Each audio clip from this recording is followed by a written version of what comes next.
Merci Léa. Alors, bonjour à toutes et à tous. Tout d'abord, je tiens à vous remercier d'être présent aujourd'hui et d'avoir pris le temps de vous inscrire à cette session. En fait, j'espère à la fin de cette présentation, vous allez apporter des éclairages utiles et des pistes concrètes pour bien manipuler des bases de données volumineuses avec Spark. Surtout avec l'explosion des volumes de données, nous avons besoin d'un outil complet pour avoir des analyses efficaces.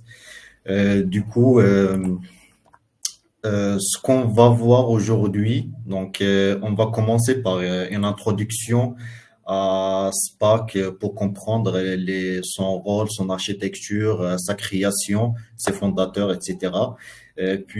Pour bien comprendre comment ça fonctionne, on va donc traiter les différents concepts fondamentaux comme les RDD, les data frames, l'exécution d'un job de Spark, le calcul distribué, tous ces termes-là. Et on va finir par une meilleure comment tirer les meilleures parties de Spark, quelles sont les bonnes pratiques, quels sont les différents problèmes qu'on peut avoir en lançant un job Spark, comment les détecter, comment les résoudre. Avant ça, je vais commencer par me présenter. Il y a pas mal de visages que je connais sur le chat, mais pour les gens que je connais pas, je suis Nabil Khaled et je travaille pour Exia. Ça fait maintenant plus que 2 ans en tant que consultant et lead au sein de la communauté data. Ça fait maintenant plus que 7 ans que je travaille dans le domaine. Je travaille en tant que data analyst pour une période de 4 ans et demi, en tant que data analyst, scientist et en tant que data engineer. C'est mon rôle actuel. Ça fait maintenant plus que 2 ans que je travaille en tant que data engineer. Alors, je pense que j'ai fait le tour. Je vais pas trop m'attarder sur ma présentation. Je fais pas l'objet de la présentation. Du coup, passons à le plus important, du coup, à l'introduction de Spark. Alors, c'est quoi Spark? Spark, c'est un framework open source unifié pour le calcul distribué sur le big data. Il est composé d'un ensemble de bibliothèques pour le SQL, l'apprentissage automatique, le streaming et le traitement de graphes. Donc, à partir de cette définition, nous avons des termes qui sont en rouge. Donc, ce qu'on va faire par la suite, c'est qu'on va passer terme par terme. Par exemple, on va expliquer pourquoi on parle de Spark comme un framework unifié, c'est quoi le calcul distribué, ainsi de suite. Mais avant cela, pour avoir une vision globale sur la création de Spark, il est créé en 2009 à l'université de Berkeley, Californie, par Mesa Zaharia. Donc, c'est également le cofondateur de Databricks. Databricks, c'est une des plateformes pour tout ce qui est calcul distribué sur Spark principalement. Et en 2010, elle est devenue un open source. En fait, sur GitHub, vous pouvez trouver le repo de Spark. Vous pouvez voir les différents contributeurs, les différentes releases, etc. pour suivre l'évolution de ce framework. Et en 2013, elle a été intégrée à la fondation Apache. Donc, commençons. Nous allons dire que Spark, c'est un framework open source unifié. Donc, pourquoi unifié? En fait, Spark, c'est un outil qui va nous permettre d'effectuer diverses tâches. Par exemple, tout ce qui est ETL, l'extraction, transformation, stockage des données, l'SQL, tout ce qui est machine learning, le streaming. Et pour faire ça, c'est à travers des API. Donc, c'est les éléments qui permettent de communiquer avec le corps Spark. Et à nos jours, c'est l'un des outils les plus complets pour tout ce qui est calcul distribué. Nous allons parler aussi de Spark comme étant un framework pour le calcul distribué. Donc, à ce stade-là, il faut éclaircir quelques confusions chez les différents utilisateurs de Spark. Donc, il y a des gens qui pensent que Spark, c'est un langage de programmation, d'autres qui pensent que Spark, c'est un outil pour le stockage des données massives, etc. Mais en fait, Spark, c'est un moteur de calcul, rien de plus. Et pour, par exemple, se connecter sur des données, elle propose des connexions euh, avec des systèmes, par exemple des buckets S3, des Azure Storage, donc pour le cloud, ou bien des fichiers distribués pour, par exemple, le Adobe File System, ou bien des bases de données NoSQL Cassandra, Apache Kafka, donc, etc. Nous allons parler aussi de Spark comme étant, ou bien comme il est composé d'ensemble de bibliothèques pour tout ce qui est SQL, apprentissage automatique, streaming, etc. En fait, elle propose des API unifiés pour tout ce qui est donc les tâches, tout ce qui est read write, transformation, etc. Et on peut parler également d'API des API donc de bas niveau ou bien de haut niveau, ça dépend donc de quel étage on parle. Par exemple, pour les RDD, on peut parler de API qui permettent de traiter les RDD. On va voir donc, ne vous inquiétez pas, je suis en train de citer des termes, mais on va voir ça par la suite en détail. Ou bien des API au niveau, par exemple, tous les librairies pour tout ce qui est machine learning. Donc, parmi les exemples, on peut citer donc MLlib, c'est le library qui permet de travailler donc sur des modèles de machine learning, tout ce qui est préparation de modèles, entraînement, choix de meilleurs modèles. Il y a aussi Spark SQL, si nous avons par exemple des bases de données relationnelles, donc c'est la librairie qui ou bien une bibliothèque qui nous permet de travailler sur des données donc structurées. Spark Streaming pour tout ce qui est traitement de flux et GraphX pour tout ce qui est analyse de graphes.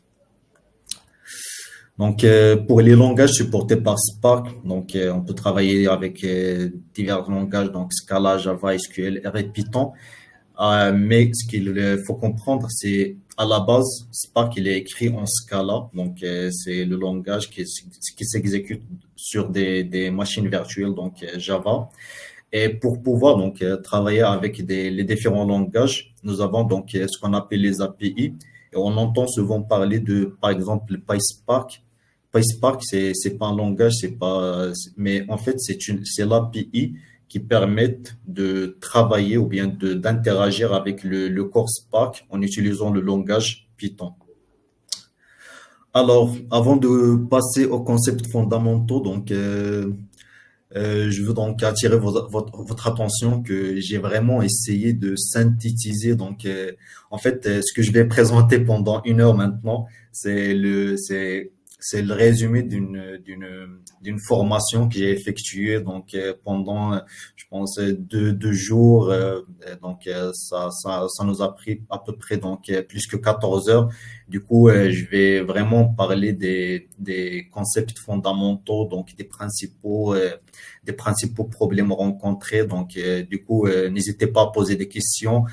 Si vous avez encore des trucs à éclaircir, n'hésitez même pas à proposer des choses si vous avez donc des trucs à développer. Donc, pour bien comprendre les concepts de base, donc ce qu'on va faire, c'est qu'on va passer par une analogie. C'est un petit exemple qui va faciliter et simplifier donc la conception des différents concepts. On va faire ça sur 3 étapes. La première, c'est on va définir donc notre problème. La deuxième, la résolution du problème. Et la dernière étape, c'est de faire une sorte de cartographie entre les concepts de l'exemple et les concepts ou bien les vrais composants de Spark. Ici, c'est donc une vue globale des concepts qu'on va voir aujourd'hui. Donc, c'est quoi un drive, l'exécuteur, un job Spark, les stages, comment déterminer les stages, la dualité action, transformation. Donc, ne vous inquiétez pas, on va voir ça en détail. Du coup, commençons tout d'abord par la présentation, la définition du problème pour l'analogie.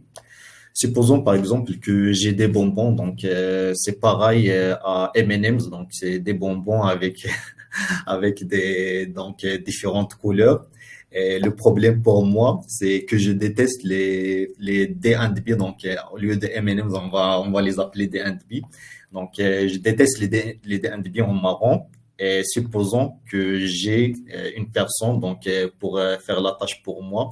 Donc ce que je vais faire, c'est que je vais demander à cette personne est-ce que tu peux attraper par le sac, l'étape suivante, ouvre le sac. L'étape de suite, donc je vais demander à cette personne de manger les débits en marron. Donc jusqu'à maintenant, cette tâche donc elle est vraiment simple. N'importe qui peut le faire, donc c'est facile. Et pour compliquer un petit peu la situation, ajoutons une condition, c'est que je veux avoir ça donc en 60 secondes. Du coup, à ce moment-là, ça dépend par exemple de plusieurs facteurs. La personne qui va faire la tâche pour moi, est-ce que c'est un enfant, c'est un adulte, c'est une personne âgée, donc ça dépend de ses capacités. Ça dépend également de j'ai combien de bonbons sur le petit sac des Handbees. Mais pour rendre encore plus la situation encore compliquée, supposons que lieu d'avoir un petit sac, que j'ai 100 sacs et je veux avoir le même résultat, ça veut dire manger des Handbees en marron, les empiler et empiler donc le reste à part et en gardant également la, la condition de 60 secondes. Donc à ce moment-là, donc je pense que la situation c'est encore grave. Donc peu importe la personne, peu importe le nombre de bonbons sur un petit sac ou bien sur l'ensemble, il y a donc le temps pour ouvrir, pour prendre le sac, ouvrir le sac, et donc manger et faire ça donc 100 fois.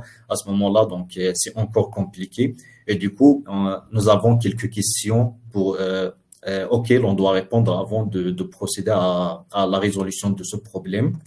Donc, il faut bien comprendre c'est quoi le problème, c'est quoi la différence entre la première et la deuxième situation. Donc, dans la première, donc j'avais un petit sac donc simple à traiter. Et la deuxième, donc c'est que j'ai un volume énorme ou bien un nombre énorme de sacs à traiter avec les mêmes ressources.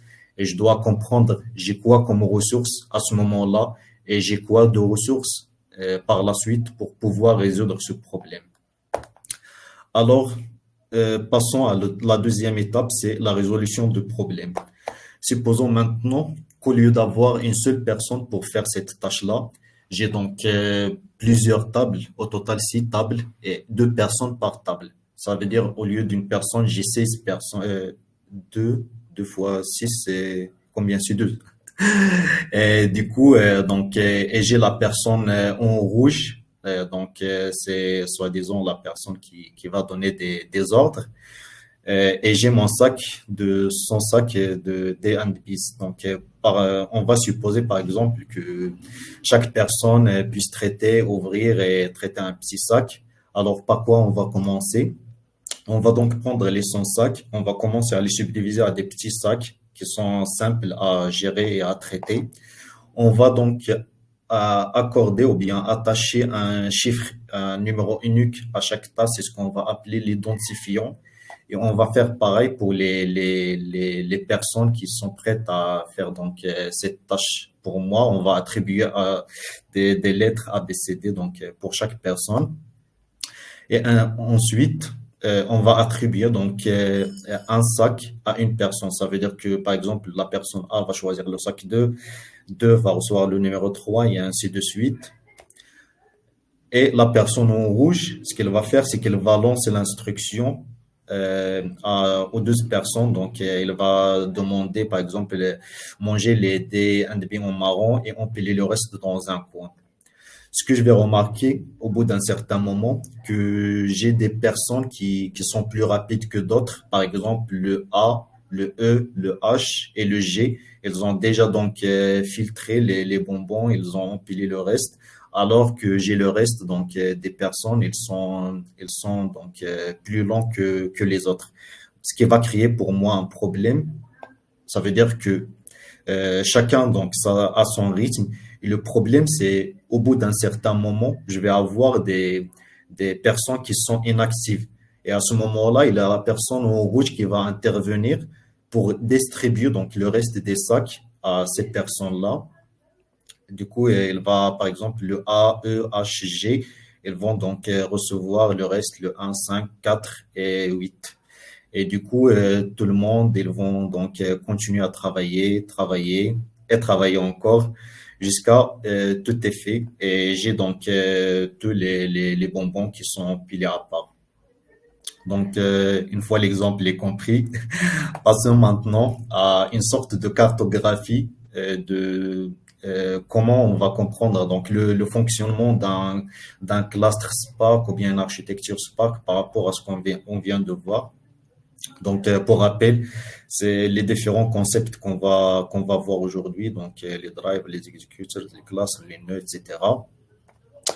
Alors, donc prenons dans un premier lieu la personne en rouge, c'est la personne qui a pris en charge donc la coordination et la planification des tâches, la distribution. Par exemple, le moment où il y avait des personnes qui font rien, donc qui ont déjà donc traité leur sac. Il y a la personne rouge qui intervient pour accorder donc des nouvelles missions. Cette personne, c'est ce qu'on appelle le driver. Donc le driver pour Spark, c'est l'élément responsable de dispatcher et de planifier donc les différentes tâches. Nous avons aussi les tables. Donc, il faut faire attention, je ne parle pas des personnes, mais des tables qui ressemblent deux personnes par table. Ces tables-là, donc, c'est l'élément d'affectation, bien de communication avec la personne en rouge. C'est ce qu'on appelle l'executor ou bien les exécuteurs. Donc, c'est l'élément de communication avec le driver. Et l'ensemble, ça veut dire tous les éléments interconnectés pour effectuer la tâche. C'est ce qu'on appelle un Spark cluster ou bien un cluster Spark. Donc, un cluster Spark au sein duquel on peut, par exemple, avoir des entités qui peuvent, soit le driver ou bien une entité qui rassemble des petites tables avec des personnes. C'est ce qu'on appelle les nœuds ou bien nodes. Et à ce moment-là, il faut faire attention pour cet exemple-là. Par exemple, nous avons deux tables ou bien deux exécuteurs qui sont rassemblés dans un nœud. C'est une sorte d'architecture qu'on trouve lorsque nous avons des systèmes YARN qui permettent de gérer donc cette communication entre le driver et les exécuteurs au sein d'un même nœud. Mais c'est pas tout à fait donc, ou bien c'est pas toujours le cas. Par exemple, sur Databricks, nous avons donc une relation de 1 à 1 entre l'exécuteur et le nœud, puisque donc on n'a pas donc ce système pour gérer donc ce degré de connexion entre le driver et les exécuteurs. C'est presque la même chose pour les gens qui ont déjà travaillé sur des Docker. Donc, si nous avons un système pour gérer les différents conteneurs, s'il y a des applications qui tournent, il y a Kubernetes ou bien un système pour gérer donc les différents conteneurs, c'est possible. Sinon, on parle par exemple, pour Databricks, un nœud, c'est un exécuteur et un vice-versa. Alors, au niveau des exécuteurs, on parle des personnes, donc deux personnes par table ou bien deux personnes par exécuteur. Ces éléments-là, c'est ce qu'on appelle les slots, les threads ou bien les corps, c'est des termes qui sont interchangeables. C'est les éléments qui effectuent donc les tâches à un niveau bas donc sur l'exécuteur. Et la particularité donc sur l'exécuteur, c'est que ces corps, ils partagent les mêmes ressources. Ça veut dire qu'ils partagent la même RAM, le même disque et le même network ou bien le même réseau. Et supposons maintenant qu'on parle d'une parallélisation maximale, ça veut dire qu'on profite bien de notre architecture ou bien de notre cluster Spark. Ça veut dire que par rapport à la première situation, ça veut dire qu'il y a une seule personne qui est en train de faire les tâches. Nous avons 12 personnes qui, en parallèle, en même temps, qui effectuent donc la même tâche, puisque nous avons 16 exécuteurs, 6 tables et 2 corps, ou bien 2 personnes par table, qui fait au total 12 tâches en parallèle. Et du coup, si on travaille donc avec un système traditionnel, ou bien si on travaille avec Spark par rapport à un système traditionnel, on va gagner 12 fois donc le temps d'exécution par rapport à une situation normale. Et revenons maintenant à notre sac. Donc, dans un premier temps, nous avions donc un petit sac.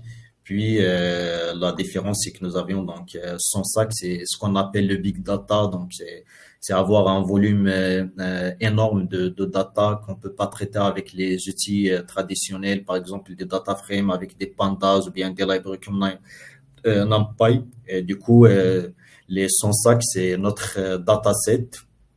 Et du coup, on parle de big data lorsque nous avons un volume énorme et on peut même ajouter à ça, par exemple, à chaque fois, il y a un sac traité par une personne. Il y a quelqu'un qui ramène d'autres sacs en même temps. Donc, on peut parler aussi d'une vitesse d'ingestion des données. Du coup, nous sommes dans un environnement big data. Et ce que j'ai fait par la suite, c'est que j'ai pris donc le dataset et je l'ai réparti à des petits sacs simples à traiter par personne. Du coup, les petits sacs, c'est ce qu'on appelle dans un environnement Spark les partitions. Et la personne en rouge, avant de commencer, donc, elle a lancé une instruction, c'est d'éliminer tous les bonbons marrons et empiler le reste dans un coin. Ça, c'est ce qu'on appelle, donc, dans le jargon Spark, un job Spark. Et dans cet exemple-là, c'est un job qui est composé d'un seul stage ou bien ce qu'on appelle une étape. Et comment déterminer, donc, le nombre d'étapes ou bien le nombre de stages? C'est quoi le stage? C'est ce qu'on va voir par la suite. Et c'est cette définition-là qui définit le degré de complexité d'un job Spark. Il est composé effectivement de combien d'étapes ou bien de combien de stages. Alors, avant de continuer, donc pour vérifier si vous avez bien compris donc ce qu'on vient de voir, on va avoir de petites questions. Donc, vous avez un peu de temps pour répondre à peu près, donc soi-disant 10 secondes. Donc, la première, c'est que parmi les propositions suivantes, laquelle est vraie, plusieurs nœuds peuvent être sur le même exécuteur. La deuxième, c'est que plusieurs exécuteurs peuvent être sur le même nœud. La troisième, c'est qu'il existe toujours une relation de 1 à 1 entre un nœud et un exécuteur. Et la quatrième proposition, c'est que les nœuds et les exécuteurs sont la même chose. Donc, pour répondre à cette question, donc il faut faire l'analogie avec l'exemple. Par exemple, nous avons dit que le nœud, c'est un élément qui ressemble à plusieurs tables. Les exécuteurs, c'est les tables. Du coup, si on veut évaluer, par exemple, la première, ça veut dire que plusieurs nœuds peuvent être sur le même exécuteur. C'est l'équivalent que plusieurs nœuds, ça veut dire l'ensemble qui ressemble des tables. Elle peut être inclue dans une table. Donc, ça se voit que la première, c'est pas la bonne réponse. Donc, ainsi de suite. Je sais pas si vous avez répondu sur le chat. Si quelques-uns ont répondu, Ok. n'hésitez pas à répondre Oui, hein, oui, dans oui. le chat pour Oui, donner vos avis. exactement. Oui. Donc, je vais passer à la solution. Oui, exactement, c'est la bonne réponse. En fait, la deuxième, c'est la bonne réponse. Je vais passer. Tac. OK, en plus, plusieurs exécuteurs peuvent être sur le même nœud. Ça veut dire qu'un nœud, il rassemble plusieurs tables et les tables rassemblent plusieurs personnes. Donc, c'est la bonne réponse. Donc, la deuxième question, parmi les propositions suivantes, laquelle est vraie? Donc, la première, c'est lors d'une tâche, un exécuteur donné peut exécuter deux partitions différentes. La deuxième, c'est lors d'une tâche, une partition donnée peut être exécutée par deux exécuteurs différents. Un et deux sont vrais, un et deux sont fausses. Donc, un exécuteur, c'est une table. Une partition, c'est un sac. Donc, pour rappel.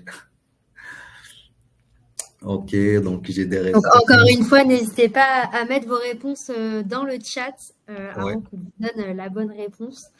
ok, On a remis, hein, c'est toujours 1, 2, 3 ou 4, donc on vous laisse afficher un petit peu ok. les Donc, résultats. la bonne réponse, c'est le un. Donc, en fait, lors d'une tâche, un exécuteur donné peut exécuter deux partitions différentes. Ça veut dire quoi? Un exécuteur, ça veut dire une table peut traiter deux sacs différents. Donc, donc, au niveau de chaque table, il y a deux personnes. Par exemple, la première personne, elle va traiter une partition, ça veut dire un sac, et l'autre personne, elle va traiter un autre petit sac. Ça fait donc deux partitions différentes. Alors que la deuxième, c'est quoi? Ça veut dire que une même partition, ça veut dire une partition donnée peut être exécutée par deux exécuteurs différents.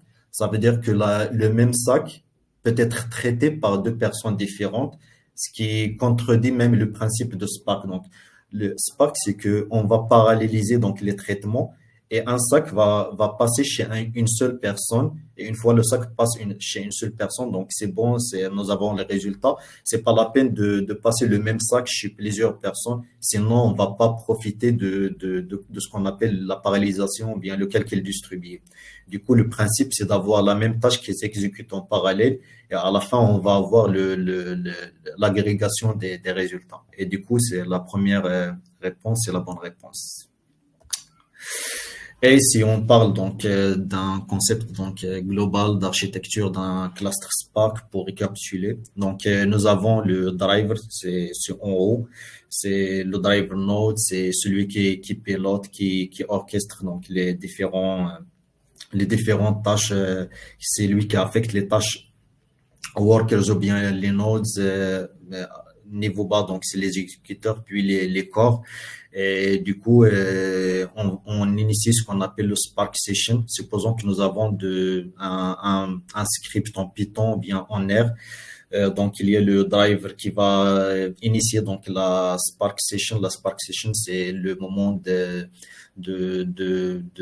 c'est l'élément qui permet de faire les configurations, de charger les données, etc. Elle optimise donc ce process. Elle passe le process à un GVM, donc à une machine virtuelle, pour transformer donc le langage en Scala. Et puis, il passe donc les différentes tâches aux exécuteurs.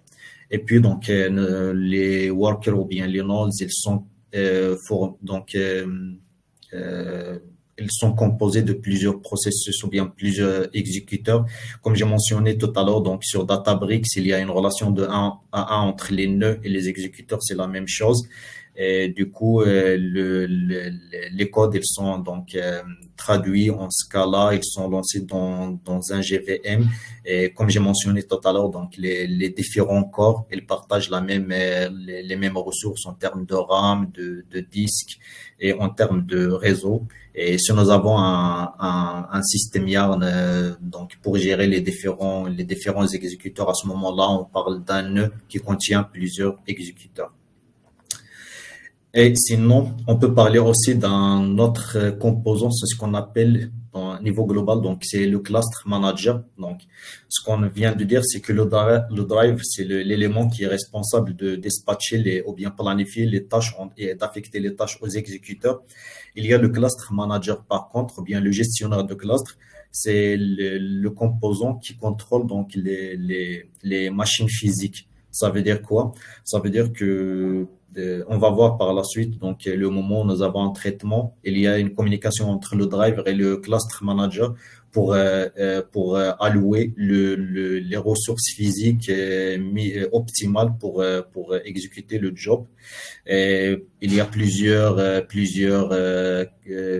gestionnaires de Spark. Par exemple, quand on travaille sur notre machine, donc sur notre propre ordinateur, on appelle ça donc mode standalone ou bien le mode autonome. Donc à ce moment-là, si nous avons 2 corps, 3 corps, donc ça dépend de chacun des machines. Sinon, si on travaille dans un environnement, par exemple sur Databricks, sur un environnement qui permet donc de louer des machines, etc., et de travailler sur des clusters. Nous avons plusieurs gestionnaires, soit Kubernetes, soit Apache Mesos, Adobe Yarn. Donc, c'est des éléments qui permettent de bien gérer donc les ressources physiques. Prenons un exemple pour comprendre comment communiquent ces composantes pour avoir le résultat final. Par exemple, nous avons un code Spark, donc les 2 premières lignes ici en Python, les 2 c'est l'équivalent Scala, et on veut lancer ça donc sur Spark. Ce qui va se passer, c'est qu'il y a le driver qui va demander donc au cluster manager les ressources. Et il y a le cluster manager qui alloue les ressources physiques qui permettent de lancer donc ces 2 bouts de code. Puis, on revient vers le driver qui optimise donc le code et il envoie les tâches aux différents exécuteurs. Et une fois les exécuteurs effectuent donc la tâche, il communique, donc il renvoie les résultats vers le driver. C'est comme ça donc que ça se passe pour un traitement Spark. Sinon, tout à l'heure, nous avons parlé aussi de comprendre la complexité d'un job Spark. Revient à comprendre donc de combien d'étapes il est composé. Et du coup, pour parler ou bien pour bien comprendre les différentes étapes ou bien les différents stages d'un job, on parle d'un terme ou bien d'un concept qui s'appelle le shuffle. En fait, le shuffle, c'est le fait d'échanger les données entre les différents nœuds. Et ce processus-là, il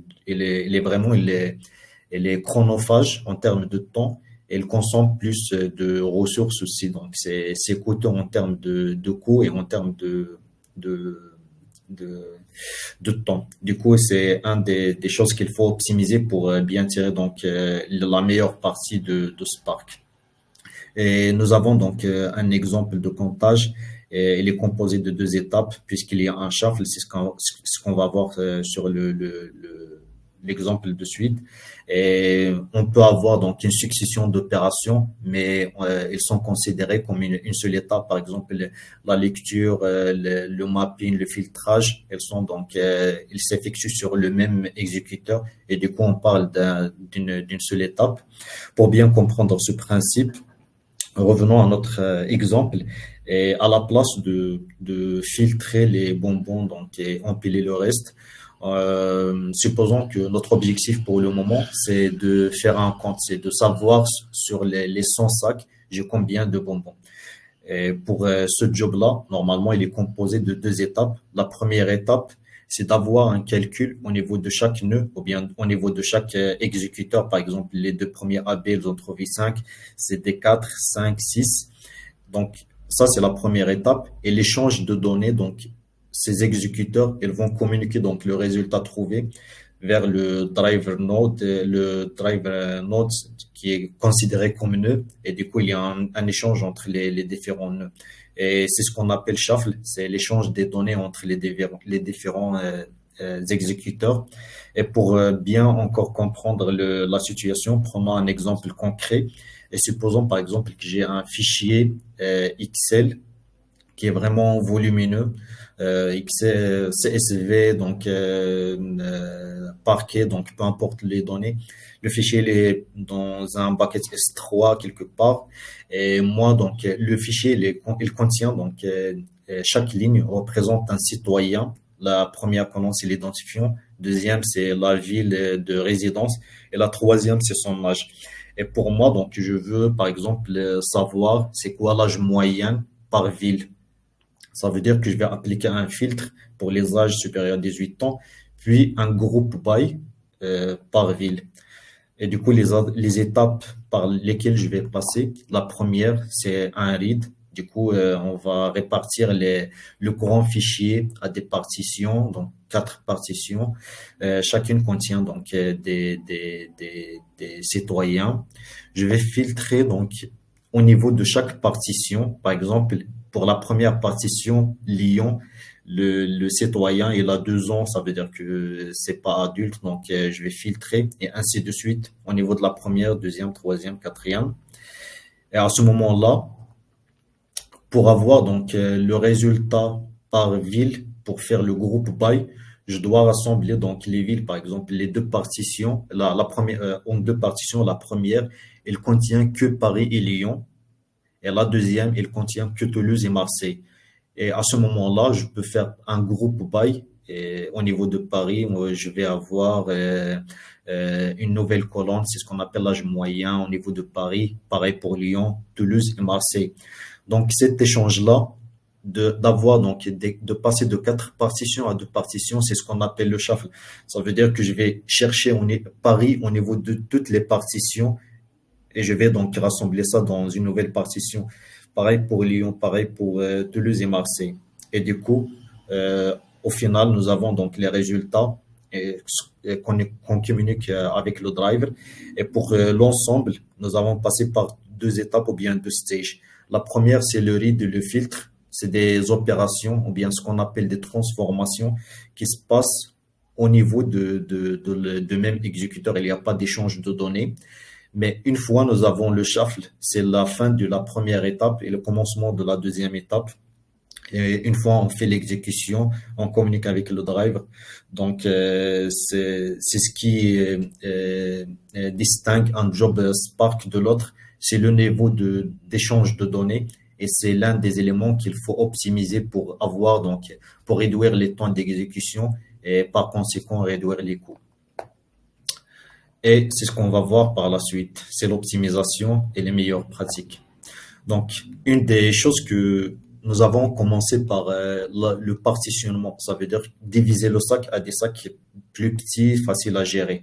Donc, à ce moment-là, il faut poser la question, je dois choisir combien de partitions, c'est quoi le nombre de partitions optimal.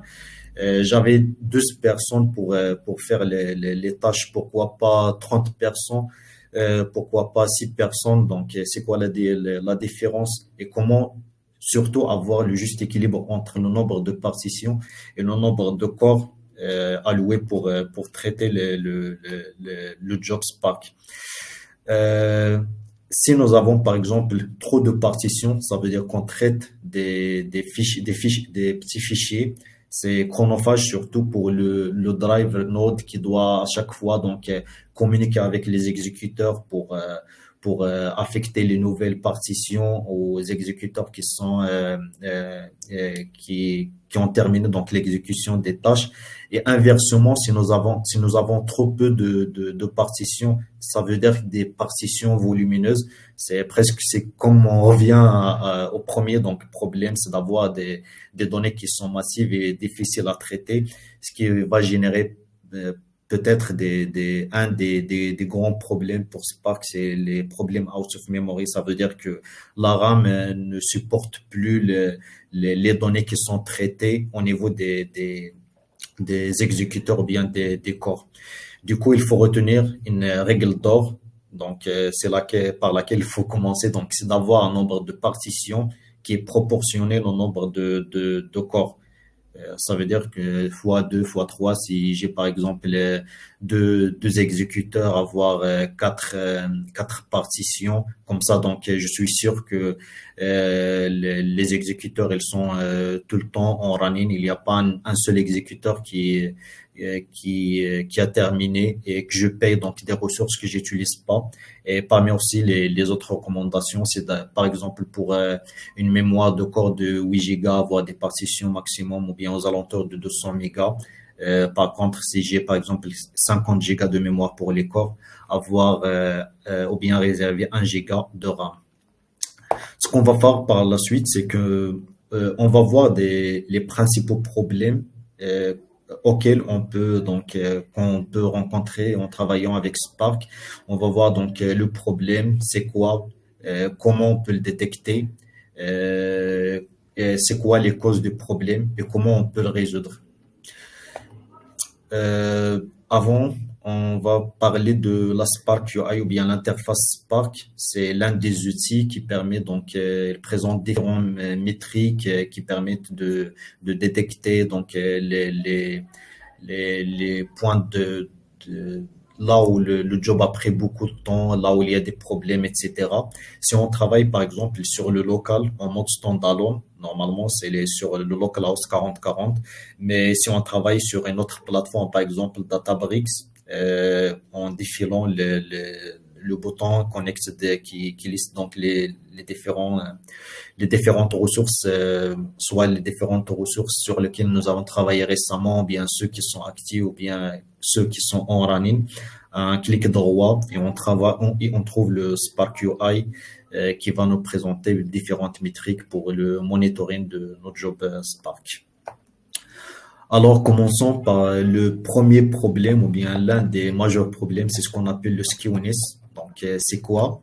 C'est le moment où nous avons des partitions qui ne sont pas uniformément distribuées. Donc, si nous avons des partitions avec des volumes différents, par exemple, à gauche, c'est bon, donc le volume des partitions, c'est le même. Ça veut dire que les corps, ils vont prendre le même temps de traitement pour chaque partition, alors que droite, c'est pas bon. Pourquoi? Par exemple, le corps SAT, c'est le corps à droite. Elle traite soi-disant 10 lignes, alors que le corps zéro, elle a à peu près 180 lignes à traiter. Ça veut dire que l'étape entière, ça va prendre 200 secondes, c'est le temps de traitement du corps 7. Et ça veut dire que le corps 7 et le corps zéro, ça veut dire que le corps 7 va rester donc la plupart du temps, à peu près 97% du temps inactif, alors que le problème, c'est une fois donc j'ai précisé donc l'architecture sur laquelle je vais travailler. Je paye pour le tout, ça veut dire que je paye pour le corps 7 comme pour le corps 0. Et j'ai vraiment à peu près 100% du temps, j'ai un corps que je paye alors que j'ai même pas profité de son utilisation. Et c'est pour cela donc que cette situation, il faut l'éviter. Et du coup, quelles sont les causes pour avoir ce genre de problème? C'est dès le départ, donc le moment de partitionnement, j'ai des partitions qui sont inéquitablement donc distribuées ou bien même au niveau de stockage. Et l'autre situation, c'est le moment où je fais un shuffle. Par exemple, tout à l'heure, pour faire un groupe by, j'ai fait un shuffle. Et le moment de faire le groupe by ou bien une jointure, à ce moment-là, donc, on peut avoir un déséquilibre au niveau des différentes partitions. Et c'est un problème qu'il faut résoudre. Et quelles sont les conséquences en termes de performance, comme je viens de dire? Donc, il y a des opérations qui peuvent prendre beaucoup de temps, du coup, plus de ressources, plus de coûts. On peut parler aussi de déversement de données sur le disque ou bien ce qu'on appelle le spills disque. Ça veut dire qu'au niveau des exécuteurs ou bien même des corps, la RAM ne supporte plus le volume de données des partitions et on va avoir donc des erreurs de mémoire insuffisante. Par exemple, le OOM et le out of memory, ça veut dire que les workers ou bien les corps, ils ne peuvent plus supporter donc de travailler sur la RAM. Ça veut dire par conséquent qu'il faut envoyer les données de la RAM vers le disque, ce qui est une opération vraiment coûteuse. Et le spell to disk, c'est ce qu'on va avoir juste après la SKUNS. Alors, pour résoudre ce problème ou bien pour même l'éviter, la première des choses euh, qui peut arriver donc en tête, c'est d'augmenter la RAM. Donc, il faut vraiment éviter de faire ça. Donc, il faut tout d'abord commencer par résoudre le problème de skewness afin d'obtenir des partitions qui sont uniformes au niveau des différents corps. Et puis, donc, résoudre le problème de out of memory. Donc, mais le plus important, c'est d'éviter vous avez déjà des coûts qui explosent et vous louez encore plus de ressources, donc ce qui va encore rendre le problème encore plus grave. Du coup, il faut mieux résoudre le problème que louer des ressources. Et une des solutions proposées, c'est ce qu'on appelle le salt. Salt, c'est du sel. Ça veut dire mettre du sel sur la colonne de partition pour avoir donc c'est affecté un nombre aléatoire à la colonne de partition et comme ça le moment de passer d'une étape à l'autre on va avoir des partitions qui sont uniformément distribuées donc c'est ce qu'on va avoir par la suite dans un exemple. Si tu veux du salt, ça veut dire tu veux du sel. Et pour cela, supposons que nous avons par exemple de data frame, donc des F1 et des F2, qui sont donc les clés de jointure, c'est le user ID. Et ces clés, donc, elles sont skewed. Et on veut faire une jointure entre les deux via ou bien à travers cette clé user ID. Donc, la première étape, ce qu'il faut faire, c'est qu'il faut créer donc une nouvelle colonne ou bien un data frame avec une nouvelle colonne qui ce qu'on appelle par exemple le salted user ID. C'est l'ancienne colonne à laquelle on va ajouter un nombre aléatoire multiplié par 10. Et l'objectif, c'est d'avoir à la fin, par exemple, 10 des partitions uniformes ou bien équilibrées donc de distribution. Ce qu'on va faire par la suite. Puisqu'il faut faire attention, c'est le moment de faire la jointure, c'est de faire la jointure au niveau des nouvelles colonnes créées, donc les colonnes salées. Et comme ça, donc, à la fin, il faut faire attention de supprimer donc la colonne ajoutée. Et comme ça, on va voir des partitions qui sont uniformément réparties. Et c'est l'une des techniques pour éviter, par exemple, la skewness. Passons maintenant à ce qu'on appelle le spell to disk. Donc, c'est quoi? C'est le process de shuffle. Donc, le moment où il y a un shuffle ou bien un échange de données entre la RAM et le disque, ou bien inversement. Ça veut dire le moment où il y a une partition qui est volumineuse et que les corps ils ne supportent pas donc les traitements au niveau de la RAM et du coup obligatoirement il faut passer par le disque. C'est un process qui est coûteux puisqu'il y a des opérations d'input-output, échange de données entre les différents réseaux. Et du coup, il faut éviter ce genre de problème. C'est nécessaire pour l'éviter. Et ce qui génère ça, donc, c'est soit des agrégations, soit des jointures entre des tables, ou bien même au départ, nous avons des paramètres. Un des paramètres, c'est ce qu'on appelle le max partition bytes qui est trop élevé par rapport à la mémoire RAM, qui est affectée par défaut à 128, donc pour les différents corps. Et du coup, pour détecter donc ce problème, on peut passer donc de deux façons, soit par l'interface Spark, la Spark UI, donc choisir Summary Metrics, puis Aggregated Metrics by Executor. Et au niveau de Task Tables, donc on trouve la colonne, ou bien même au niveau de l'explain plan de la requête, on trouve donc le moment où il y a donc un spill. Et donc, comment détecter en l'absence de spill, il y a une colonne qui s'appelle spill, donc qui n'apparaît pas. Sinon, si vous avez cette colonne qui apparaît soit sur la Spark UI ou bien l'execution plan de la requête, ça veut dire que vous avez du spill et qu'il faut le résoudre. Donc, comment le résoudre? Le spill, c'est une des raisons probables, c'est le skewness. Ça veut dire le problème qu'on vient de voir. Ça veut dire des partitions volumineuses au niveau des différents corps. Du coup, il faut le corriger, voir la section précédente qu'on vient de voir pour le résoudre. Sinon, il faut dès le départ donc mettre reconfigurer donc pour allouer plus de mémoire au corps donc dès l'allocation des ressources, ou bien on peut jouer sur trois paramètres, ce qu'on appelle la répartition. C'est une fonction qu'on peut appliquer en data frame pour répartir ou bien recréer des répartitions, mais vraiment c'est coûteux puisque nous avons déjà des partitions. On veut une autre structure de partition, ça veut dire qu'on va recalculer à zéro donc et répartir les données entre les différentes partitions. Sinon, il y a deux paramètres sur lesquels on peut jouer, donc c'est le shuffle partition ou bien le max partition byte que je viens de mentionner tout à l'heure, qui est fixé dès le départ à 128 mégabytes par corps. Donc, on peut le modifier pour louer plus de mémoire sur la RAM. Un aussi, donc, ou bien une des raisons pour soit pour le skewness ou bien pour le spell to disk, c'est le shuffle. Donc, comme expliqué tout à l'heure, c'est l'opération d'échanger les données entre les différents exécuteurs. C'est coûteux puisqu'il y a des opérations d'input-input d'un réseau à un autre. Donc, ça prend vraiment du temps pour échanger les données. Et du coup, c'est coûteux en termes de temps et en termes de ressources. Et comment donc l'éviter? Puisque donc c'est un échange entre les différents workers, donc réduire, donc ça dépend franchement de la complexité du job. Réduire par exemple le nombre de workers, ce qui va donc réduire le nombre des échanges de données entre les différents réseaux. Sinon, nous avons deux techniques, c'est ce qu'on appelle projection push-down, ça veut dire réduire le nombre des colonnes inutiles, ou bien prediction push-down, réduire le nombre de lignes. Ça veut dire effectuer des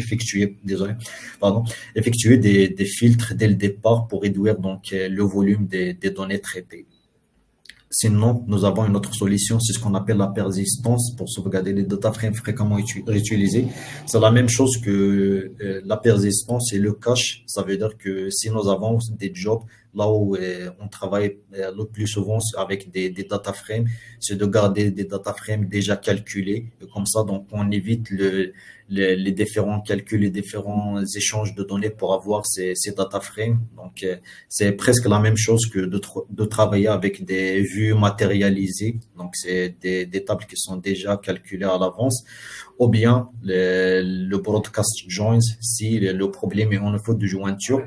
Et le broadcast joins, donc, c'est ce qu'on va voir par la suite, c'est dans une situation où nous avons, par exemple, un data frame qui est un dataset qui est volumineux et un petit data frame et on veut faire une jointure. À ce moment-là, donc, si on a donc les deux datasets qui sont répartis sur les différents executors, ça veut dire qu'on va avoir des résultats qu'on doit agréger par la suite vers des nouvelles partitions. Alors la technique pour éviter ça, c'est de mettre le dataset le petit au niveau de chaque. Ça veut dire qu'on va pas créer des partitions pour le petit dataset, mais on prend l'intégralité de petit dataset et on le met sur les différents exécuteurs et avoir des partitions pour le grand. Et comme ça, donc, on va réduire le nombre des échanges de data. Et ça, c'est à partir d'un exemple concret. Donc, avant le broadcast joins, il y a un job qui a pris à peu près donc 1 minute 3 secondes.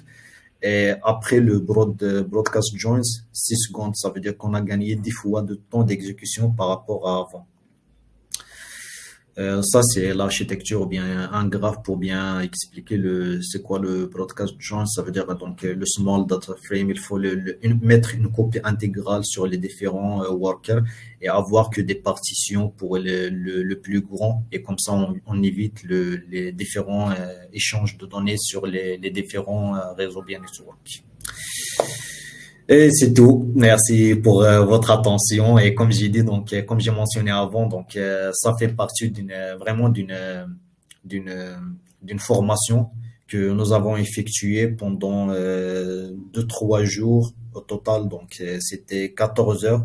Du coup, j'ai essayé de synthétiser, de voir le maximum d'informations, les différents problèmes rencontrés, comment les résoudre, bien expliquer donc les concepts.